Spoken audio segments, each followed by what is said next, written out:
train, high on cocaine. Casey Jones, you better watch your speed. Trouble. Hello and welcome back to Literary Lowdown. I'm Ryan Seacrest. Just a quick recap in case you missed our earlier show. We had Mr. Jay McInerney here talking about his novel Bright Lights, Big City, hence the Ray-Bans. But now we are fortunate enough to have literary genius Hunter S. Thompson with us, author of renowned novels such as Fear and Loathing in Las Vegas, Fear and Loathing in America, Kingdom of Fear, and Better Than Sex.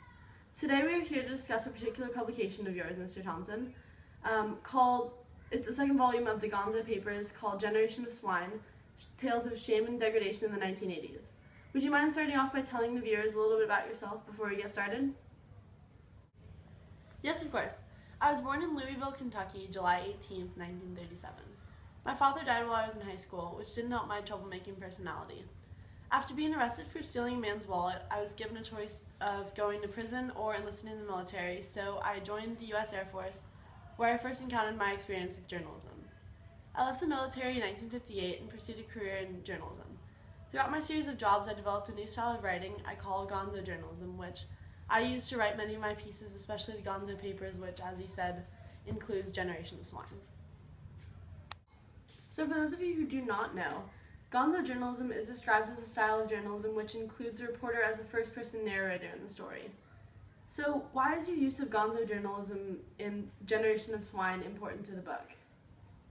Gonzo journalism is exactly what you said, where the writer is really involved in the story. It's a considerably more personal style of journalism, and while its claim is complete objectivity, there will always be bias, just like any form of writing, whether it's gonzo journalism or regular journalism.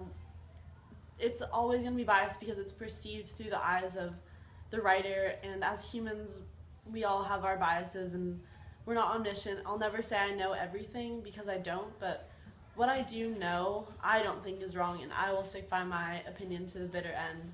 And in Generation of Swine, you can see that I put my opinions on events during the tumultuous 1980s on paper and give the reader an insight into the journalistic arts of the time as well as into my thoughts.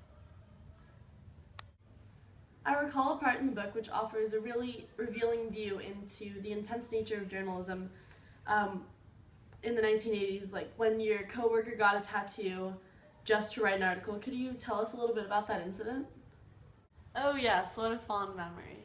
My coworker Marie and I were writing an article on tattoos, and I call her a co-worker because I don't really consider her a friend, but I also don't consider her an enemy, so it's strictly professional. And I thought, what better idea or what better way to get insight into what it's like to have a tattoo than for the writer of an article to get one herself.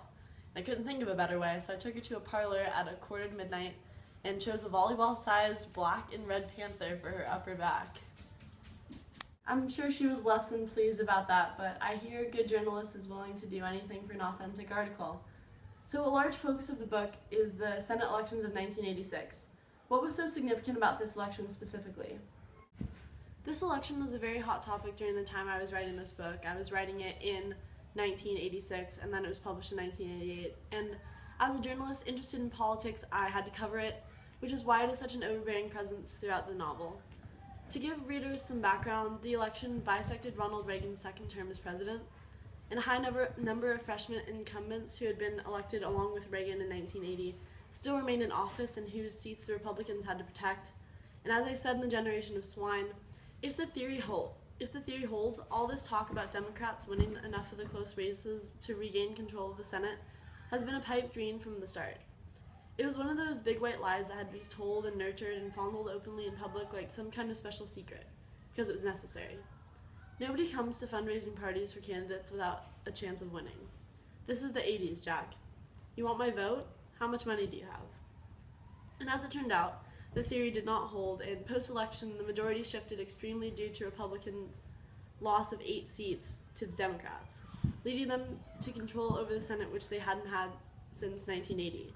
And being an insider into the politics of the 1980s gave me a perspective different than that of most, because I saw the intense amount of corruption and greed that lurked behind every corner and lied beneath even the most wholesome man. So from the subjects of your books, it appears you have had quite a tumultuous ride throughout the 1980s. Thank you so much for taking valuable time out of your busy schedule to share with us your profound insight into the chaotic and multifaceted side of the 1980s. See you next time on Literary Lowdown.